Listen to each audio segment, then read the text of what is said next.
बादशाह हसन की मलिका फातिमा भी इतनी ही नेक दिल और रहम दिल थी। मलिका फातिमा का दिल गरीबों और यतीमों के लिए बहुत नरम था। वो हमेशा उनकी मदद करती और उनके दुखों में शरीक होती। वो न सिर्फ अपने शौहर के साथ सल्तनत के उमूर में शरीक होती थी, बल्कि वो अपनी जिंदगी का बेशतर हिस्सा अवाम की खिदमत में गुजारती थी। मलिका फातिमा का मकसद ये था कि हर फर्द खुशहाल हो और कोई भी शख्स मुआशरती तौर पर नजरअंदाज न हो। बादशाह हसन और मलिका फातिमा की हुक्मरानी में इंसाफ का राज था, लेकिन वो दोनों हमेशा यही सोचते थे कि वो अवाम के लिए मजीद क्या कर सकते हैं। एक दिन बादशाह हसन ने अपने वजीर से कहा, वजीर साहिब, मुझे ये महसूस हो रहा है कि हमारी सल्तनत में अवाम की हालत मजीद बेहतर हो सकती है। हमने जो कुछ भी किया है वो काफी नहीं है।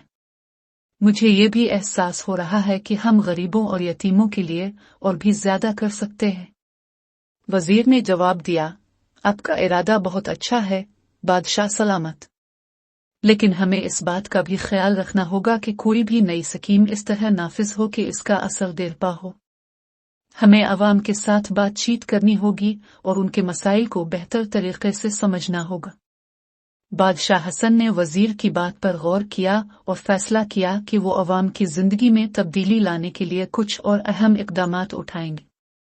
बादशाह और मलिका फातिमा दोनों ने मिलकर एक नई स्कीम तैयार की, जिसका मकसद गरीबों, यतीमों और मिस्कीनों के लिए बेहतर जिंदगी फराहम करना था।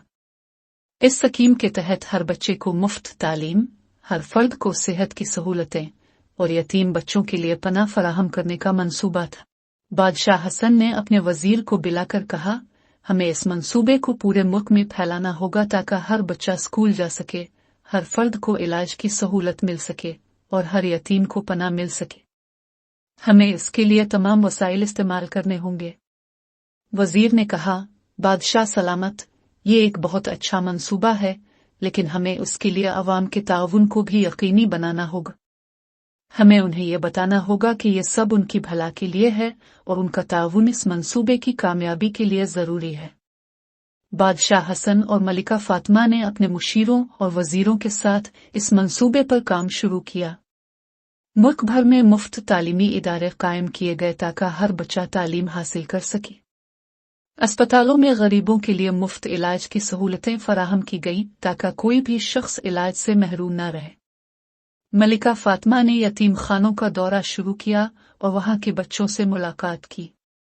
वो इन बच्चों के साथ वक्त गुजारती, इनके मसाइल सुनती और उनकी मदद करने के तरीके सोचती। मलिका फातिमा ने उन यतीम बच्चों से वादा किया कि वो उनके लिए बेहतरीन तालीम, सेहत की सहूलतें और एक महफूज पनाह फराहम करेगी। उसने यतीम बच्चों से कहा, मेरे प्यारे बच्चों, तुम्हारी जिंदगी में जो भी मुश्किलात आए वो आर्जी हैं। तुम्हारे अंदर इतनी सलाहियत है कि तुम दुनिया में किसी भी मकसद को हासिल कर सकते हो। तुम्हें सिर्फ अपनी मेहनत और लगन से काम लेना होगा और कभी भी हिम्मत नहीं हारनी चाहिए। मलिका फातिमा की बातों ने उन बच्चों को बहुत हौसला दिया और वो अपनी तालीम और जिंदगी के मकसद की तरफ बढ़ने लगे। इसके बाद बादशाह हसन ने तमाम वजीरों और मुशीरों को हिदायत दी कि वो इस मंसूबे को पूरे मुल्क में कामयाबी से नाफिज करें ताकि हर फर्द तक सहूलतें पहुंच सकें। बादशाह हसन और मलिका फातिमा की हुक्मरानी में अवाम की जिंदगी बदल गई। वो जो कभी अपने हक से महरूम थे, अब वो अपनी जिंदगी में बेहतरी महसूस करने लगे थे। गरीबों के लिए मुफ्त इलाज, बच्चों के लिए बेहतरीन तालीम और यतीमों के लिए पनाह ने सल्तनत में एक नया इनकलाब